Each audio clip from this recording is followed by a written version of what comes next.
চুই ঝালের মাংস আমার অনেক পছন্দ। হাই ফ্রেন্ডস, কেমন আছো তোমরা সবাই? আশা করি সবাই ভালো আছো। আজকে আমি চুই ঝালের মাংস রান্না করব, তো তোমাদের সাথে একটু শেয়ার করি।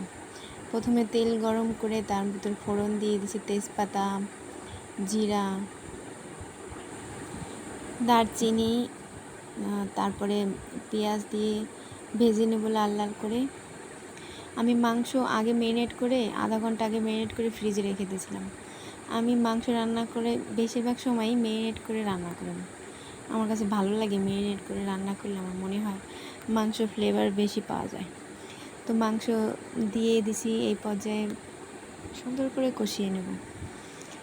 ফ্রেন্ডস, কিছু মানুষ আছে জানেন, যারা আপনাকে দেখে জ্বলবে, মানে এত পরিমাণে হিংসা করবে, কিন্তু মানে সে কিন্তু আপনার সাথে মিশবে, কিন্তু আপনি বুঝবেন কীভাবে? সে আপনার কোনো কিছু তো প্রশংসা করবে না। আপনি সুন্দর একটা জামা পরবেন, তার কিন্তু ভালো লাগছে, কিন্তু বলবে কি ভালো লাগতেছে না, কালারটা ভালো হয় নাই।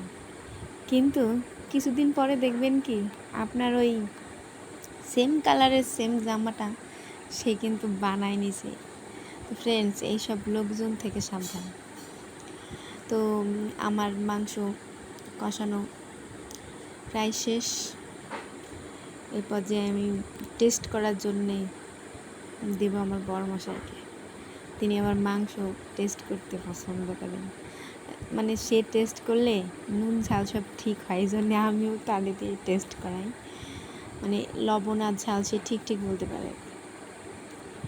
তো এখন তাকে দিব আর জিজ্ঞাসা করবো সব ঠিক আছে নাকি, সে খেয়ে বলবে।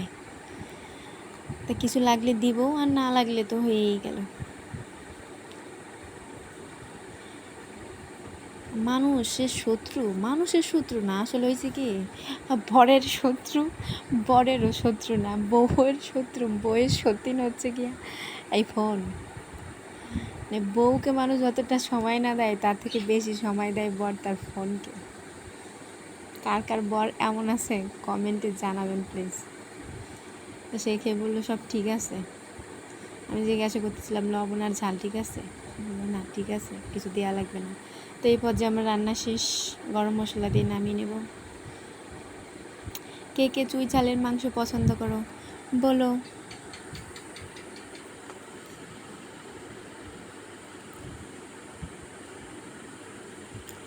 বাই।